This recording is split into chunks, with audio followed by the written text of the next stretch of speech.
Ndagushuhuje wowe udukurikiye uyu munsi noneho tugiye kuganira ku isuku y'amenyo. Hari igihe ushobora kubona woza amenyo yawe ariko ukabona ntabwo ari gucya ngo abe umweru nk'uko ubundi amenyo asanzwe ari umweru. Hari uburyo rero bworoshye kandi butagoranye bushobora kugufasha ukoza amenyo yawe agacya. Mbere y'uko rero nkwereka uburyo ushobora gukoresha kandi budashobora kukwangiriza umubiri cyangwa se mu kanwa cyangwa se bishobora gutuma ishinya yawe yangirika, banza ukande subscribe ukore no kukazogera kugira ngo ibindi biganiro bijye bibasha kukugeraho ku gihe. Muri iki kiganiro kandi ndaza kukubwira ibintu ushobora kwirinda kuko byakwangiza amenyo yawe ndetse n'uburyo uzajya ukoresha woza amenyo yawe. Reka ntangire nkwereka ibintu by'umwimerere ushobora gukoresha woza amenyo yawe. Hari ibintu by'ingenzi uba ugomba kuba ufite. Indimu iyo ari yo yose, ntabwo ari ngombwa ngo abe ari ikidimu kibyibushye cyangwa se indimu nini cyane, ni indimu iyo ari yo yose.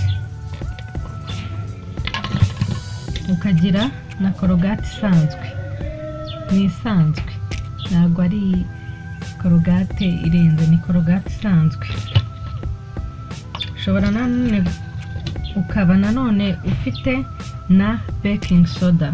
Aka ngaka rero kaba kameze nk'umunyu, ntikarura ntikabiha nta nubwo gahenda. Ushaka kwita ku menyo yawe wakagura muri farumasi cyangwa se mu ma supermarket, kagura 500 yonyine. Ikindi rero udakwiye kwibagirwa ko kigira isuku y'amenyo ni ikara. Ikara risanzwe rishobora kugufasha mu isuku y'amenyo kandi cyane. Nanone mu gihe ugiye koza amenyo yawe ntabwo uba ugomba kwibagirwa agati cyangwa se agakirida. Mu gihe nta agakirida ufite nyine ni agati. Noneho uko bikorwa rero, reka mbere kuko bikorwa ubundi mukurikire. Kugira ngo mwabonye rero, ufite isahane yawe utagize ikindi kintu iriho, ugafungura ka baking soda kawe,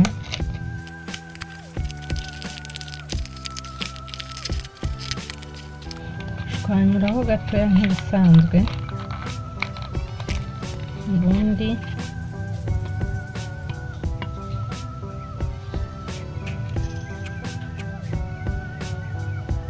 kameze nk'umunyu useye. Ni nako kaba kameze ariko nanone si umunyu. Urabona ko kangana.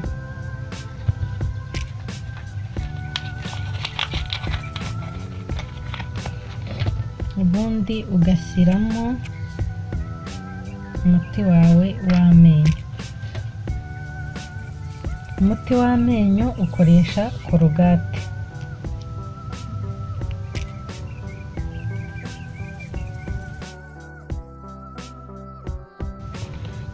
Ubundi indimu yawe ukayikata,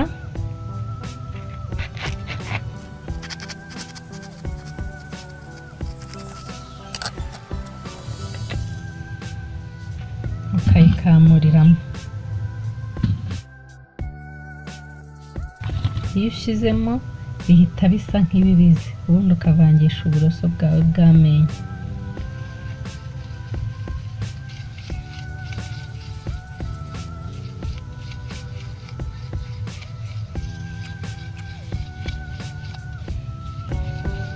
Twibutsa ko ubu buryo bwo gukoresha baking soda utagomba kubukoresha buri munsi kuko bishobora kwangiza ishinya yawe. Urumva nawe ibintu biba bimeze nk'umunyu bishobora kwangiza ishinya yawe. Niyo mpamvu ubu buryo uba ugomba kubukoresha nka 3 mu cyumweru. Uravanga ubundi ugashyiraho, ugatangira koza amenyo yawe. Koza amenyo uba ugomba kubikora hagati y'iminota 2 n'3. Nibwo buryo bwiza kuko nibwo imyanda yose ibasha gushira neza. Kwibutsa ko burya iyo woza amenyo ntago woza nk'ukuba isafuriya, woza ahubwo uzamura unamanura gutya.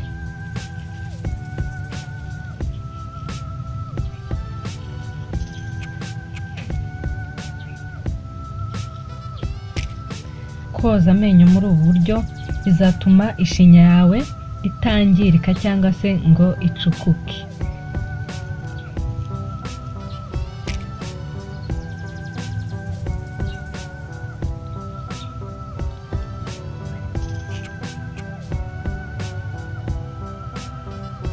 Uyu munsi ntago ndabereka uko bogesha ikara, ariko reka mbivugeho gatoya.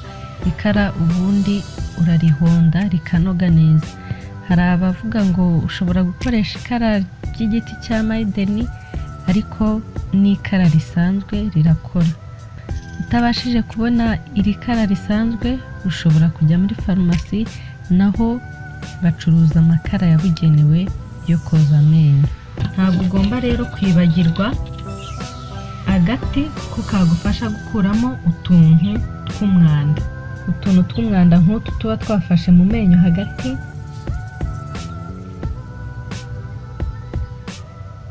Amenyo hagati ari igihe aba yarazanye utuntu, niyo mpamvu rero uba ugomba kugira agati kagufasha gusukura amenyo. Ubu rero ni uburyo bwiza ukwiye gukoresha mu gihe cyose ufite amenyo kereka ntabigira. Uba ugomba gukoresha ubu buryo koza amenyo yawe kandi agake. Rero ngusezereho, ariko nanone nkwibutse yuko burya amenyo agomba kozwa nibura mu gitondo na nijoro. Ikindi kintu rero ugomba kwirinda ni ukwirinda kunywa ibinyobwa birimo nk'icyayi, ikawa ndetse na veruje mu gihe wakoresheje ibintu cyangwa se ukabasha kubinywa, kuko nanone ntabwo uba ugomba kubireka kuko bigira umumaro mu mubiri. Uba ugomba guhita woza amenyo yawe kugira ngo uyarinde kwangirika.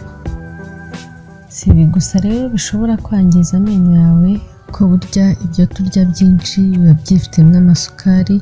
Niyo mpamvu ugirwa inama yo guhora woza amenyo, cyane cyane nk'igihe umaze kurya. Ikindi kintu ugomba kwirinda ni itabi. Itabi burya ni kimwe mu bintu byangiza amenyo, uretse n'amenyo byangiza ibihaha muri rusange, kandi burya ni ikiyobyabwenge. Ikindi kintu ntagenda nakwibukije, ibuka kujya kwa muganga igihe cyose ufite ikibazo cy'amenyo.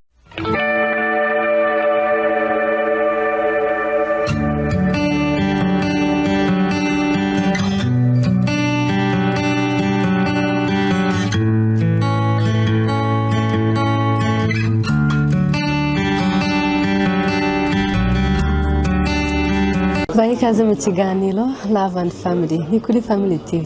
Njye rero Rwibutso Shema Gemini. Uyu munsi turi kumwe n'abantu bakunzwe kuba baziho kugira urukundo rwinshi cyane. Turi kumwe n'umuhanzi, muramubona mu kanya, ni mu kanya gatoya.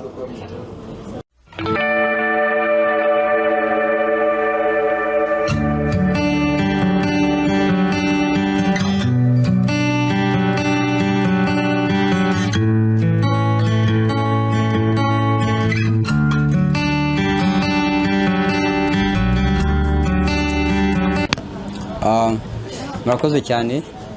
Nitwa Ndatimana Pierre Jimmy, ariko abantu benshi bamaze kumenya ku izina Jimmy Star. Nkaba nkora umuziki, umucuranzi wa guitar acoustic, nkaba n'umuririmbyi n'umwanditsi w'indirimbo. Babanje se ukatwumvisha gato ku gikora. Nabarimba indirimbo yanjye yitwa Izuba, indirimbo y'urukundo nanditse ku muntu navuga yuko ari we muntu twakundanye bwa mbere cyangwa se nakunze bwa mbere.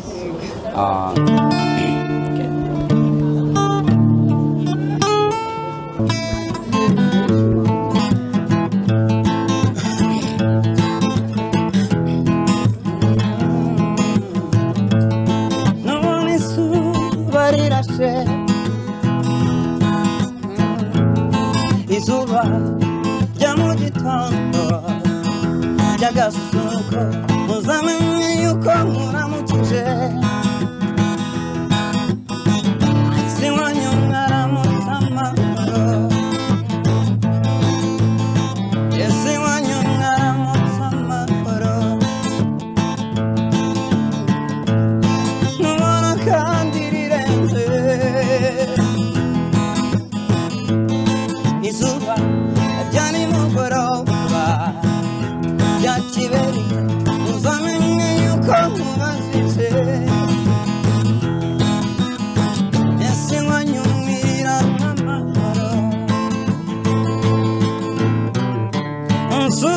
safi wanyo ubambwirire yuko makunda uzabamenyeshe yuko ngukunda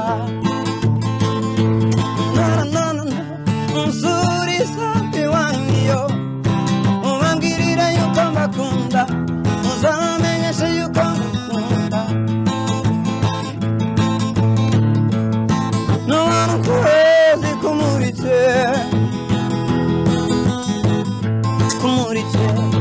akwijuru ry'iwanyu mu kirere cy'iwanyu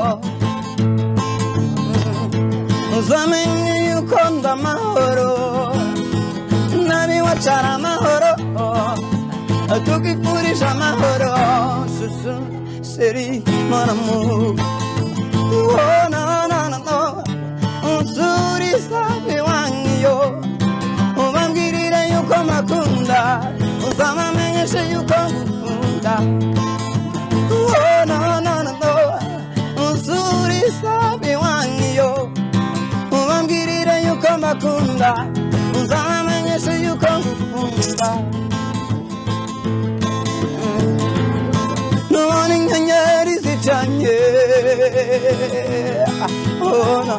zicanye akwijuru ry'iwanyu mu kirere cy'iwanyu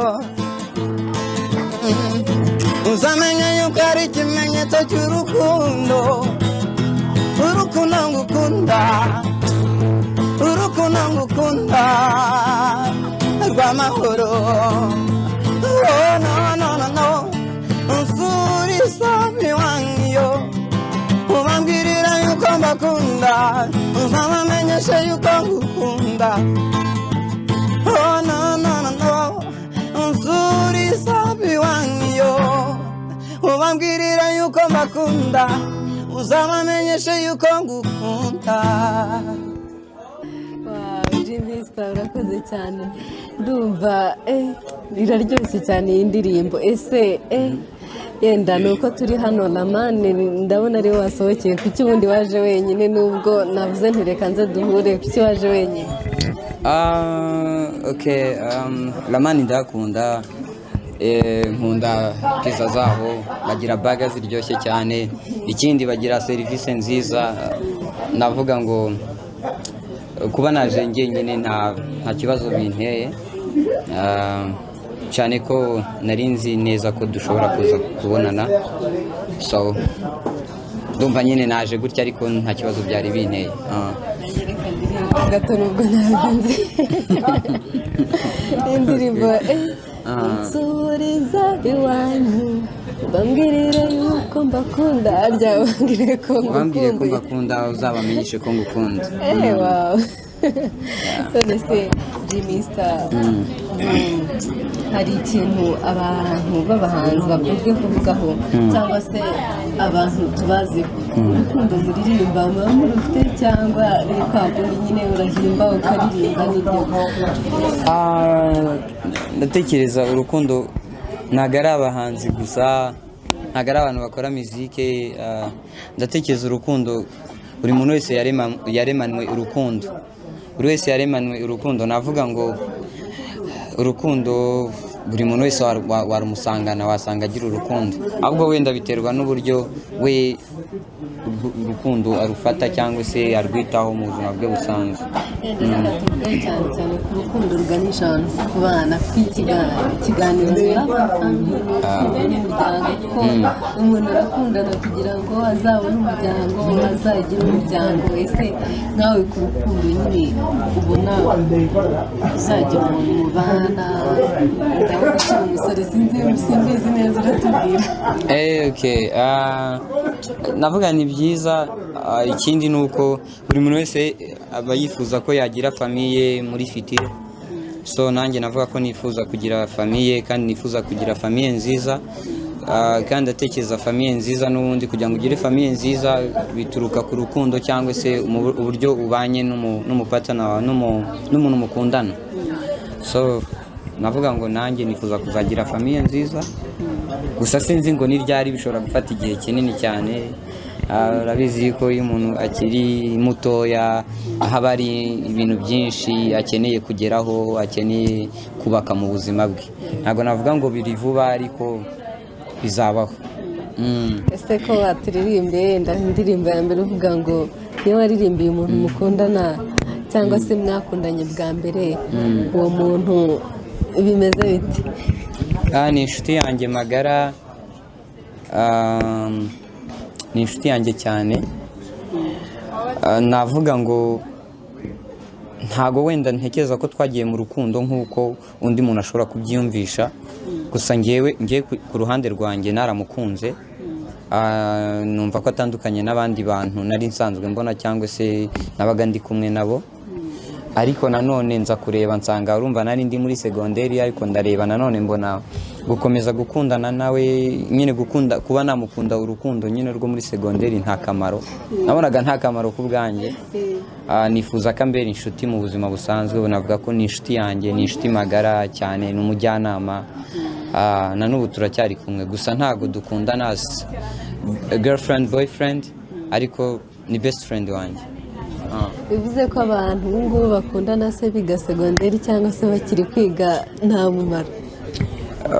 Byashoboka yuko bishobora kuba iby'umumaro, ariko byanabaho for short time, bagakundana igihe gitoya kubera agahararo nyine ukiri n'umwana. Sometimes nyine feelings zikaza, kumva kunza umuntu ejo ukumva bivuyemo. So kuko ngewe rero yari umuntu w'inshuti yanjye, yari umuntu ungira inama, kandi nanjye ari umuntu mba bugufi tugirana inama, twari dusanzwe turi inshuti cyane. Nabonye nidukundana girlfriend boyfriend bitazaramba, ndavuga reka tube basi best friend. Ese yenda turetse ibyo ngibyo, nk'abantu bakiri batoya cyangwa se bari muri iyo myaka biga segonderi, wabagiriye nk'iyihe nama? Nyine gukundana urukundo rumeze gute? Urabizi hari amoko y'urukundo, wabagira nk'iyihe nama nk'umuririmbyi cyangwa nk'umuhanzi uririmba ibijyanye n'urukundo ahanini? Inama nagira abantu bakiga mu mashuri matoya, gukundana ni byiza. Gukundana ni byiza, ni byiza kugira umuntu kwitaho mu buzima, ni byiza kubona yuko kugira umuntu ugufata mu buryo butandukanye n'ubwo abandi bagufata ukamwishimira, sibyo? Gusa inama nabagira nuko ntibakarengere ngo bajye nyuma y'ibigenwe cyangwa y'uburyo bagakwiye gukundanamo, sibyo? Nimvuga gutya mba mvuze ko baba bagomba gukundana bakaba inshuti nziza, bakagirana inama, sibyo? Ntibakora andi makosa. Harimo amakosa menshi nko kuba batwara inda mu buryo budateganyijwe, ugasanga ibibazo biravutse, bangije fitire zabo. Gukundana ni byiza, kugira umuntu kwapurishiya mu buzima ni byiza, biranaryoha, ariko birinde amakosa abera mu rukundo. Yenda turetse ibyo ngibyo, yenda urumva aho ngaho abantu baba bakiri batoya, ariko se noneho muri iki gihe abantu cyane cyane, reka nkugarukeho kubera yuko abantu baririmba, baravuga abantu baririmba ibintu ariko nta rukundo ruba burimo, baba barufite ariko rutuzuye neza. Hari nyine urabwira wenda nk'abadukurikiye se, kuba muririmba cyangwa se muhanga ibintu by'urukundo, mukabwira abantu amagambo meza, ese niko muyakoresha cyangwa bari mu ndirimbo gusa? Akenshi navuga ngo kuri muzike ubundi kugira ngo wandike indirimbo, ukora indirimbo cyane cyane ijyanye n'urukundo, ntago bivuze yuko wenda ari ibyiyumviro uba ufite muri wowe, sibyo? Ushobora kureba muri sosiyete ukareba uko abantu babanye, ukareba wenda nk'abantu bakundana, ukagira inspiration yo kwandika kuri abo bantu. Ntago bivuze ngo buri gihe ibintu mbe nanditse naririmbye bibe ari ibintu bindi mu mutima. Nshobora kuba inspired n'abandi bantu bakundana, nkahita mvuga ati ino love story ndamutse nyanditseho indirimbo ishobora gufasha abantu benshi bari mu rukundo. Ngarutse ku bahanzi rero, ntabwo navuga ngo igihe cyose kimwe, nuko nanone ushobora kubyandika, ushobora kwandika indirimbo y'urukundo wenda uri muri iyo time, nabyo bikakorohera kandi ukaba wakora n'indirimbo nziza. Ndumva aricyo kintu navugaho. ubwo kuba bavuga ngo abahanzi nta rukundo bagira murarugira cyangwa yenda bya bindi usanga nyine nibyo yanditse bikarangira cyangwa biterwa n'imico y'umuntu yenda ashobora kuba umuhanzi urugira cyangwa utarugira urukundo ahubwo rwinshi ndashaka kumenya ngo urukundo bwoko ki kubera ko urukundo rwo kubana ruganisha ku bana okay apana urukundo rw'umubyeyi cyangwa urw'umwana urukundo ruganisha ku bana navuga njye ntabwo iyo time ndayigeramo iyo periode sindayigeramo ariko ndatekereza urukundo ruganisha ku bana iyo umuntu ari mu gihe cyabyo akaba ari ready nyine yo kuba yashaka umuntu bakabana urwo rukundo nta muntu utarugira ubwo ibyo ari byo byose umuntu utagira urukundo rwo kubana keretse wenda abantu biha imana nk'abafrere cyangwa se abamansera akavuga ati ngiye tugiye kwiha imana sinzabana n'umuntu sinzashaka umugabo sinzashaka umugore sibyo ariko ndatekereza abandi bantu muri kategori zose zishoboka bagakwiye kuba urwo rukundo barugira so natwe rero navuga ngo abahanzi ku ruhande rwacu urwo rukundo turarugira gusa ngewe ndacyari muto cyane kuba nashaka umuntu ngo tubane ndacyafite ibintu byinshi cyane byo gukora ni ukuvuga ngo nabyo bigira igihe cyangwa se bikagira imishinga ni nka poroje ni poroje y'ubuzima katuruhukeho gatoya tubanze tunywe iki cyayi turagaruka mu kanya hamwe n'abakunzi bacu Edu Picture Quick Service Smart Matter.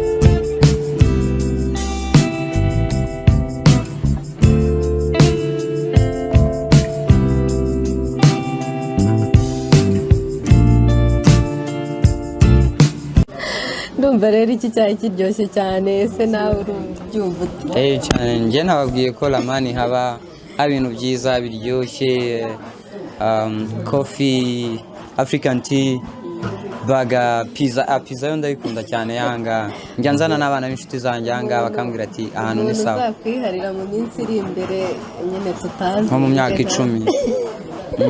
nko mu myaka 10 amenye ko Jimmy Star akunda pizza akunda pizza cyane ese ndareka muri mudu y'abantu bavuga ngo ntimukundana mvuge ko mugira urukundo kuko ngubu umuntu mama aramutse akubwiye ati nsobanurira umwana wanjye mutoya mubwira urukundo icyo ari cyo urukundo ariko nyine ruganisha ku bana ni erotike wamubwira ngo icyo umuntu w'umwana numva umuntu w'umwana namubwira urukundo ruganisha ku bana namubwira ko ni urukundo abantu babiri bakundana umuhungu n'umukobwa rukaba ari urukundo rudasaza ikindi rukaba ari urukundo nyine rufite intego yo kugira umuryango bivuze kubyara abana bakabana n'abo bana babo uwo muryango wabakomotseho nyine kugera mu busaza bwabo batandukanye ku mpamvu wenda z'urupfu numva wenda ari icyo kintu namubwira namusobanurira umukecuru we byanyorohera kubera ko yaba yararuciyemo ahubwo nazajya amubaza ibibazo bijyanye n'urukundo namugisha inama ariko nawe ngira ngo namubwira ko ari urukundo rudasaza nyine rwatumye ashakana n'umugabo nyine n'umugabo we nabimusobanura muri ubwo buryo numva byamworohera kubyumva kurushaho ese umuntu mungana we wamugira nk'iyi nama nyine mu rukundo ariko nabwo ruganisha aho ngaho mungana nyine cyacu reka mvuge gutya umuntu turi mu kigero kimwe cyangwa mu myaka imwe inama namuha first namuha inama yo kubanza agashaka ubuzima nyine tu niko njye ntekereza ni nayo nama namuha kubanza agashaka ubuzima kugira ngo na wa muntu azashaka bazabe bafite ubuzima ubuzima bafite famiye imeze neza bafite ikofi bameze neza and then yabona ari muri direction nziza yo kuba ari muri uwo murongo nta kintu bitwaye kuba wakundana n'umuntu ariko nanone ku muntu utungana udafite n'ubushobozi cyangwa udafite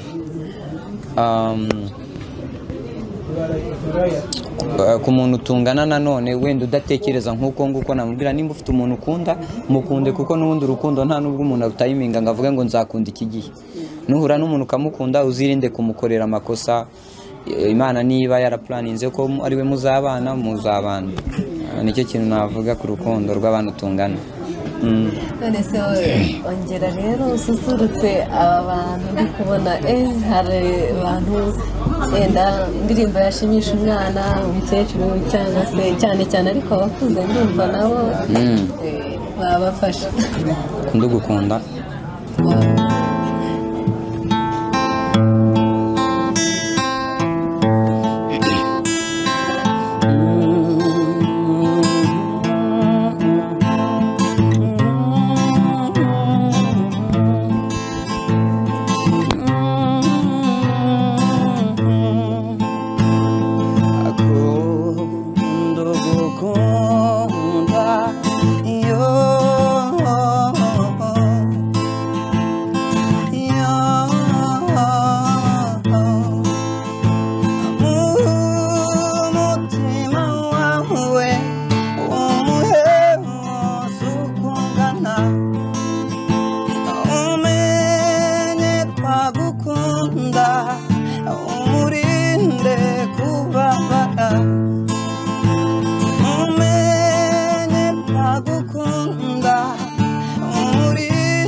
gukunda Jimmy Star urakoze cyane nizere ko n'abantu bibuka indirimbo zo muri iyo myaka bishimye cyane bishimye pe ariko kunda ugukunda koko birakwiriye ese yenda tuvuze mvuge ku mabanga yawe wa muntu nawe yaragukundaga cyangwa niwe wamukundaga gusa?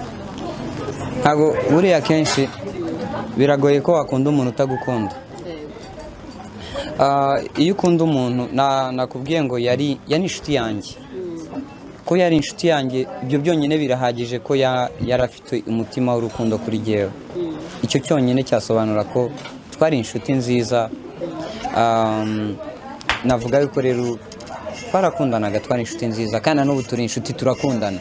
Gusa ntabwo dukundana bigamije kubana, ariko turi inshuti nziza. None se yenda nk'abantu bafite nk'abantu bakundanye muri iki gihe batagikundana, mwabagiriye inama? Inama nagira abantu bigeze bakundanaho ariko batakiri kumwe, ubundi nabagira inama yo kutangana. Ntabwo nabwira ngo bakomeze bakundane wenda uko bakundanaga, ariko iyo wakundanaga n'umuntu hari agaciro wamuhaga muri cya gihe wamukundaga. Hari imbaraga wumvaga afite kuri wowe, hari uburyo wumvaga umufata nk'umuntu utandukanye mu buzima bwawe. Navuga ngo rero wenda mutandukanye ntago kiba ari igihe cyo kumva yuko umuntu nimba umuntu yarakubereye umuntu w'akamaro mu buzima bwawe ukaba waramukunze kubera impamvu zitandukanye, ntekereza ko wakomeza kumugira inshuti yawe. Wenda ntimukundane, ntimusubire mu rukundo wenda nk'uko byahoze, ariko akaba inshuti yawe, kubera ko ntekereza ko hari igisobanuro kinini cyane yaguhaga igihe mwari muri mu rukundo. Numva aricyo nababwira. Nk'abantu tugarutse ku muziki wawe, abantu bashaka kukubona uburyo wabafasha, hari nk'abantu nyine baba bafite urukundo ariko nyine bakabona n'ukuntu binjoyinga nta muziki wa nyine bahe linki uyu buryo bakubona, bahe nimero. Naba contact yanjye, contact ni MTN ni 078 65 90 121. Ikindi bashobora gusura wenda imbuga zimwe muzo nkoresha, harimo Instagram yanjye ni Jimmy Star, na Facebook na ngira ngo wenda nabaha na email yanjye ni pjimmystar@gmail. Bashobora kumbona ku murabibona no kuri screen zanyu, turabyandikaho nta kibazo. Ushaka Jimmy Star yamubwira akamufasha, basohokanye na sheri wawe cyangwa se umuntu mugiye kubana akagufasha, akabaririmbira muri anniversaire cyangwa se no mu bindi birori yabafasha. Ese yenda ndetse yenda no mu bintu by'urukundo ni ibingibi ukora gusa cyangwa ugira abantu mukorana? Uratubwiraho gake uburyo ukoramo. Nk'uko nabwiye ndi umunyamuziki, ngira groupe dukorana, ngira bande yanjye bayita Haba Sound. Haba Sound ni bande irimo abahungu n'abakobwa b'abacuranzi n'abaririmbyi by'umwuga by'akazi. Unkeneye nka bande wambona, unkeneye nkanjye ku giti cyanjye wambona.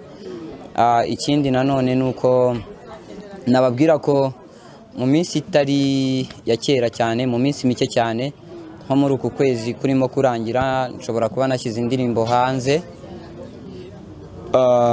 Nabasaba nyine muzanshyigikire, muzankunde nanjye nzabakunda. Ikindi nababwira gitandukanye n'umuziki nuko niga itangazamakuru muri IPRS Kigali mu mwaka wa 2.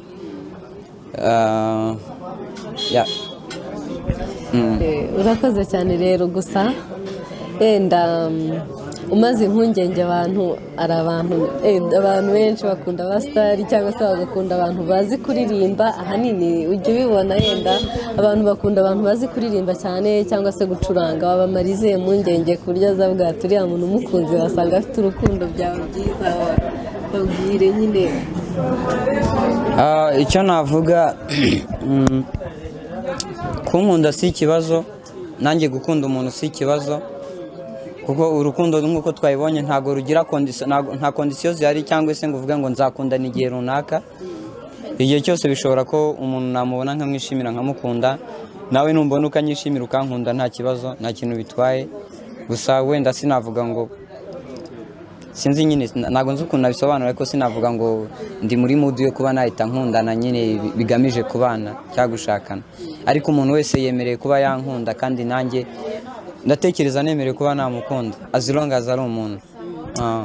ubwo ngubwo rero bantu mwagiraga impungenge ngo ngiye nguriya muntu ngo araririmba ntago namukunda, buriya ibyo aririmba ntago ari byo akora, murumva ko nta kibazo kabisa gukunda abantu bazi kuririmba cyangwa se baririmba ibintu by'urukundo, ariko nyine mwabakunda nyine ko nabo bagira urukundo, nabo ni abantu.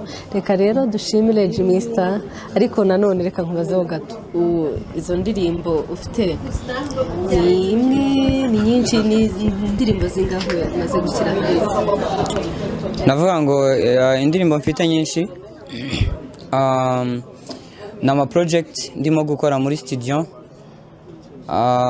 Ikindi mfite indirimbo nyinshi, indirimbo zigera zanditse zigera muri 21, ariko nyine bitewe n'ubushobozi nzagenda nyine nshyira hanze indirimbo gake gake uko bizagenda biza. Support muzampa, inkunga muzampa nizamfasha kuba nakora cyangwa nashyira indirimbo nyinshi hanze, cyangwa n'uburyo muzazishimira bizantera imbaraga, bizanshimisha, muzanshyigikire nanjye nzabakunda pe. Mwabyumvishe rero, abahanzi cyangwa se abaririmbyi nabo bagira urukundo, ntabwo ari ibyo baririmba gusa cyangwa se bavuga mu magambo. Ariko dusoza dufata n'umwanzuro nyine twemeranyijwe n'abantu ko bagomba nabo kubagira urukundo, kuko namwe murakunda, ntabwo mubivuga ku munwa gusa cyangwa mu ndirimbo. Badusoreza n'akaririmbo, indirimbo nyine irafasha abantu ba kera pana twebwe indirimbo yenda y'abandi atari yawe.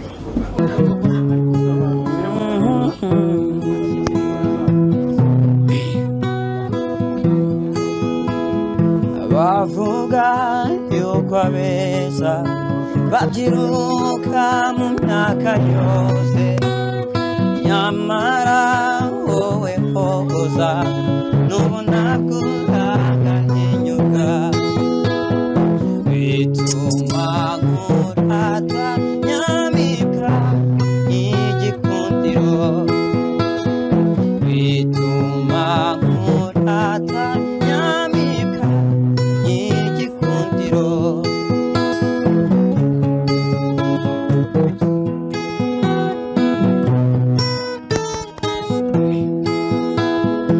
Wakuze neza, wenda ibyiza wihabya cyane, uko matanye ingabire zidukundisha isi n'ijoro, bituma nkurata nyamibwa y'igikundiro, bituma nkurata nyamibwa y'igikundiro.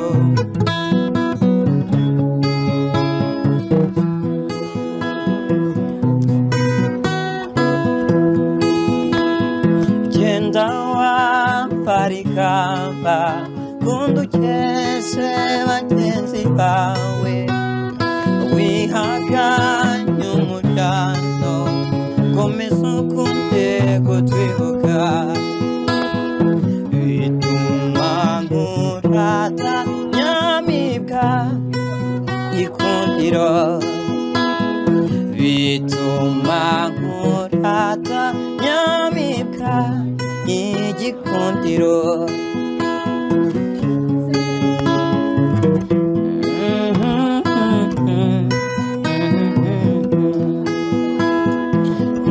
Nagusanze mu birori, mbona ukeye userutse neza, none utwambitse umunega, maze ubwuzu bukadusaba, bituma nkurata nyamibwa igikundiro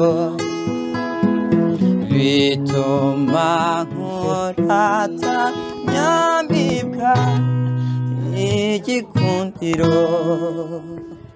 Wow. Ese uramutse ufite umukunzi ni ubuhe butumwa wamuhabwira nka message wakwandikira umukunzi wawe?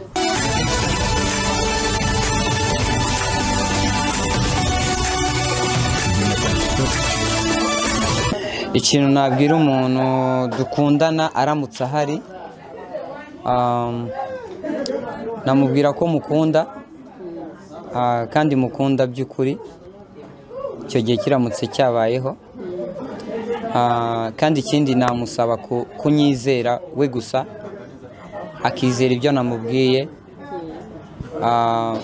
kandi ibyo yumvise ku bandi bantu, kubera ko impamvu ntekereza ko iyo umuntu we akwizera, iyo umuntu akwizera aba yakwihanganira ibintu byose, kandi nanjye namubwira ko mwizera. Bakoze rero ni aha dusoreje cyangwa se dusubikiye, twari turi kumwe na Jimmy Star, ni aka ariko iyo ngiyo ni izina ry'ubuhanzi. Nitwa Jimmy ubusanzwe ariko yitwa Jimmy Ndatimana Pierre, ubu ariko ku buhanzi ni Jimmy Star. Twari turi rero muri Ramane, nibo twasanze anywera icyayi, natwe turavuga ati reka tuganire, twicare tuganire. Twakoze rero kubana natwe mu kiganiro Love and Family. Ngende Rwibutso Shema Jemima, mukomeze kunogerwa n'izindi gahunda za Family TV. Reka rero nshimire Eugene dufite umukiza kuri kamera ndetse n'abaterankunga bacu bakomeye IPRC Kigali, naho ubutaha turi kumwe.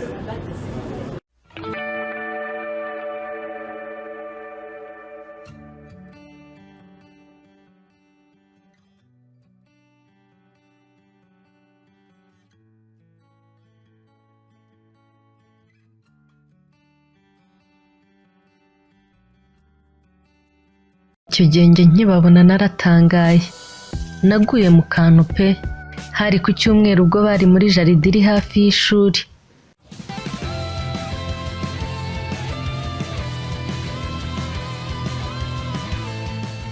Emmanuel Macron yamamaye atari ukubera ko abaye perezida gusa, ahubwo byatoye n'urukundo rwe ruhambaye. Bamwe tunita urukundo rudasanzwe cyangwa se urukundo rutabaho.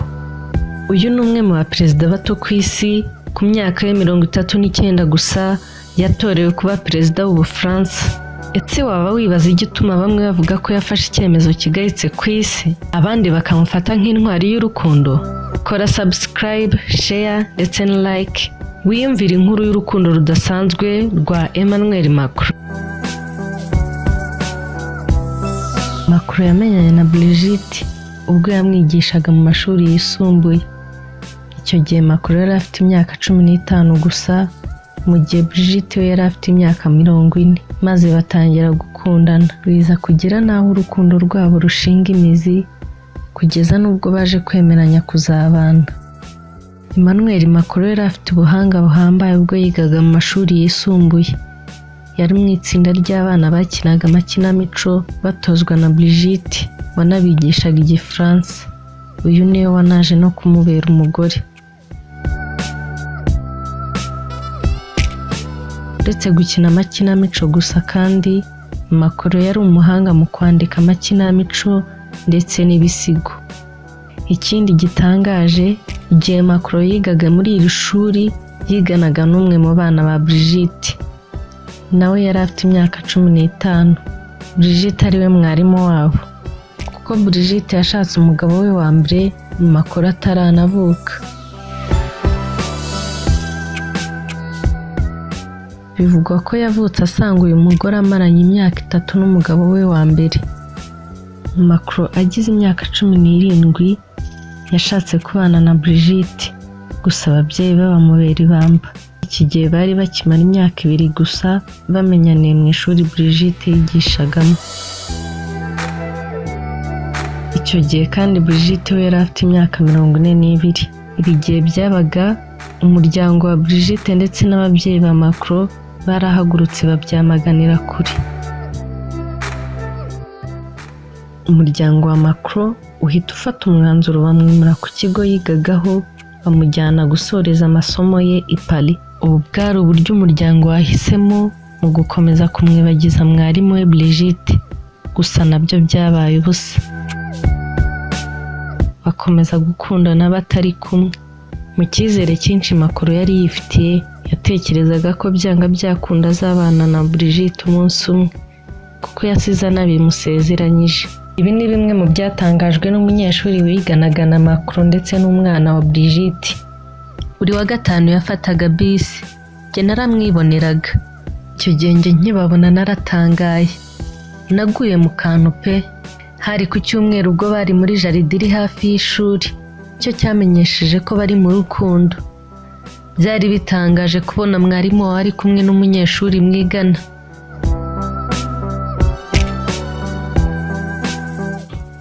Nyuma y'imyaka 13 urukundo rukiri hagati yabo, Brigitte yabonye gatanya n'umugabo we, babyaranye abana 3, ahita ashyingirwa na Macron. Hari mu mwaka wa 2007, ubwo Macron yari afite imyaka 29, mu gihe Brigitte we yari yujuje imyaka 54 yose. Nyuma y'imyaka 10 Brigitte na Macron bamaze kubana, Macron yatangiye kwiyamamariza kuba perezida w'Ubufaransa. Ibitangazamakuru byatangiye gushyira hanze inkuru ye, kuko batekerezaga ko azahita ashaka undi mugore nk'uko abenshi babigenza. Bimwe mu byo Macron yagiye abazwa n'ibitangazamakuru bitandukanye, yagiye asubiza amagambo makeya, gusa rimwe mu byo yashubije ni iri ngiri. Yagize ati: iyo nza kuba ndusha umugore wanjye nk'imyaka 20, ntekereza ko ntawe ari kuba mfiteho ikibazo. Gusa ngiye kuba ndusha imyaka 20, abantu baravuga bati ntibikwiriye, ni amahano. Simbyumva rwose, simbyumva habe na gato. Kugeza ubu ngubu Macron nta mwana afite, kuko yashakanye na Brigitte ageze igihe cyo guca imbyaro, ndetse uretse Imana yonyine nta kindi cyatuma babona urubyaro, kuko ubu Brigitte afite abana 3, ariko Macron we nta mwana agira. Macron aramutse adaciye inyuma Brigitte ngo abyare undi mwana hanze, byaba bivuze ko yazarinda asaza cyangwa se apfa nta muryango umukomotseho, kuko kugeza ubu Emmanuel Macron afite imyaka 42. Reba iyi video witegereze neza, asa nk'uvuye mu kazi cyangwa ahandi hantu. Akiva mu modoka ye yinjira iwe. It's the one place I can let my guard down. It's where I can just kick back and be. Akiyambura umubiri yari yambaye, yerekana neza uburyo mu rugo ariho hantu honyine habasha gutuma umuntu yumva agowe neza, akaba we wa nyawe nta kimubangamiye. That feels pretty darn good. Birasa nk'ibitangaje, ntibisanzwe. Ese ntibimubangamira? Umubonye yicaye mu nzu iwe, byakugora kumva ko ari we ubonye. Babonaga yikwije umubiri adafite. Yitwa Jason Momoa, yakinnye muri filime nka Justice League, Aquaman, Game of Thrones, ndetse n'izindi zitandukanye. Ni ukuri se koko Jason Momoa ingano ye ya nyayo ni iyi ngiyi? Hoya, ntibibaho, siko angana. Cyangwa se yego niko angana bitewe n'uko uri kubibona. Kankwibutse gukanda like ndetse no kunzogera kugira ngo ujye ubasha kubona ibiganiro bishya Ubuki TV kugezaho. Singiye kukubwira amateka ya Jason Momoa nonaha, ahubwo ugiye kubona ukuri ku ngano yitangaje. Aya mashusho uri kubona yacaracaye ku mbuga nkoranyambaga kuva mu ntangiriro z'ukwezi kwa 2, 2020. Aha Jason Momoa yinjiriwe, akikuraho bimwe mu bice by'umubiri we yambaye bitari ibyanyabyo. Iyo umuntu abireba abona ari ukuri kuzuye, gutangaje ariko nanone ndetse kunateye amatsiko. Ntabwo ari ibintu biba byoroshye nk'uko twe tubibona mu mashusho atunganijwe neza. Mu kuri kuzuye, Jason Momoa si umugabo muto, nta nubwo ari mugufi, kuko muri iyi si benshi bareshya nka we, yewe nta n'uruhara afite. Uburebure bwe ni santimetero 193. Afite ibiro 97. Igituza cye ni inch 50, arizo zihwana na santimetero 127. Bivuze ko inch imwe ingana na santimetero 2.54. Mu rukenyerero he ni inch 34. Ikizigira cye cyangwa se biceps ye ni inch 18. Ikirenge cye ni inch 6.4. Reba uko ibi byose byakozwe kugira ngo ahinduke muto cyane. Witegereje, Momoa yambaye umwenda w'icyatsi, naho yicaye inyuma ye hari igitambaro cy'icyatsi. Uyu musore witirirwa ingano ye yambara imyenda nk'iya Jason Momoa, n'ibice by'umubiri we byakozwe bingana ndetse binateye nk'uko Jason Momoa ameze, kandi agasubiramo neza ingendo n'imyitwarire neza nk'ibyo Momoa yakoze. Ibi byose kugira ngo bitunganywe ni ugushyira hamwe kw'abantu batandukanye hagendewe ku bumenyi buri umwe afite kugira ngo amashusho asohoke. Ni imbaraga z'igitambaro cy'icyatsi cyangwa se umwenda w'icyatsi. Bashyiramo amacenga agaragara neza nk'ukuri, ku buryo bahuza abantu cyangwa se ibintu bitandukanye bikaba nk'ikintu kimwe.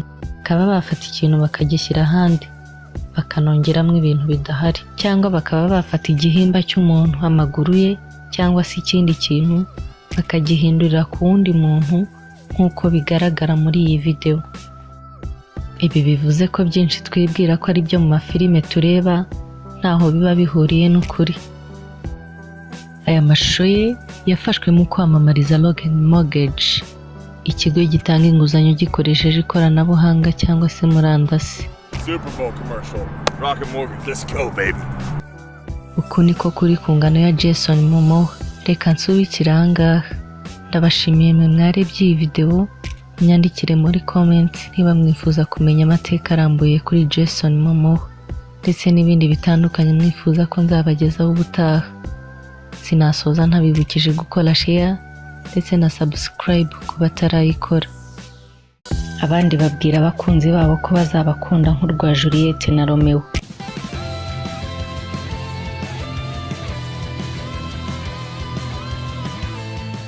Romeo na Juliette ni inkuru izwi hafi n'isi yose. Abayimenye benshi bahimbye indirimbo, bandika ibitabo, ibisigo, imivugo ndetse n'ibindi. Abandi babwira abakunzi babo ko bazabakunda nk'urwa Juliette na Romeo. Abandi nabo bakibaza niba babasha kuba intwari z'urukundo nk'urwo muri iyi nkuru cyangwa se filime. Mu mwaka w'1595 nibwo iyi nkuru ya Romeo na Juliette yasohotse ari ikinamico. Mu mwaka w'1986 nibwo umwongereza witwa William Shakespeare yaje kuyandikamo filime, nyuma iza kujya igenda ikinwamo amafilime n'amakinamico menshi atandukanye. Filime yamamaye cyane ikinwamo n'abakinnyi b'imena nka Romeo, Juliette, Paris, Benevario ndetse n'abandi. Iyi nkuru y'urukundo rwa Romeo na Juliette ishingiye ku miryango ibiri yaziranaga urunuka, aho Juliette yakomokaga mu muryango w'aba-Capulet naho Romeo agakomoka mu muryango w'aba-Montague. Juliette umuryango we wari ukize cyane, ari nabyo byatumaga badahuza n'umuryango wo kwa Romeo, kuko byari n'ikizira kujya mu birori cyangwa se gukora ibikorwa bahuriyemo. Gusa nk'uko biri muri iyi nkuru, ntibyabujije Romeo n'inshuti ze kujya mu birori by'isabukuru ya Juliette nubwo batari batumiwe. Romeo ajya muri ibyo birori yari akurikiye umukobwa bakunda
tanga urukundo undi atarutanga bari ikibazo ariko iyo biri impande zombi biba ari ibya mbere.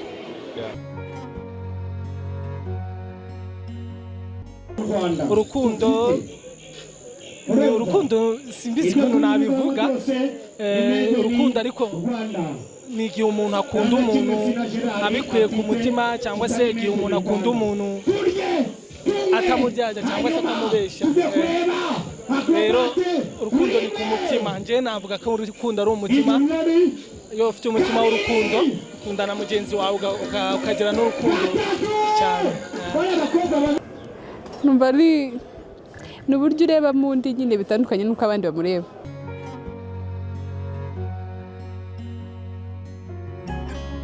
Urukundo ni feelings zawe tu, ukuntu umuntu aba yiyumva. Urukundo ubundi ni ikintu ntabwo wabona ukuntu bisobanura. Urukundo ni imagination, ni ikintu cyiza mu muntu, yabona umuntu akumva ko amukunze koko, kuko ntabwo urukundo warubonera formule. Urukundo ubona umuntu ukumva uramukunze. Abantu bavuga ko ubundi mu busanzwe urukundo ari impumyi. Iyo wakunze umuntu, ni mu Kinyarwanda yavuga ngo imyate y'umuntu ukunda uyibonamo amaribori. Urukundo rero sinabona urya narusobanura. Urukundo mbifata nyine ni nk'umubano buri hagati y'abantu babiri, cyangwa se abantu barenze babiri, wenda mufitanye umubano udasanzwe, wenda mufatanya muri byinshi, cyangwa se umwe agafasha undi muri make adagombye guhemukira undi. Niko numva urukundo nyine rwakagombye kuba rumeze.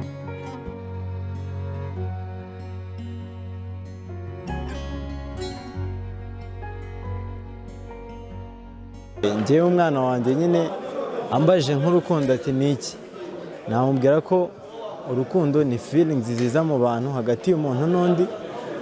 Umuntu nyine akareba undi akumva mwiyumvishemo, akabyishyiramo, akamutekerezaho.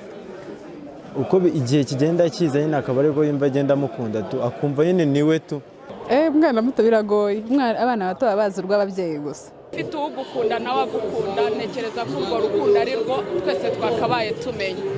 Umwana mutoya musobanurire, namubwira ko urukundo cya mbere, urukundo rwubakiye ku mutima w'umuntu n'ibitekerezo bye na kamere y'umuntu.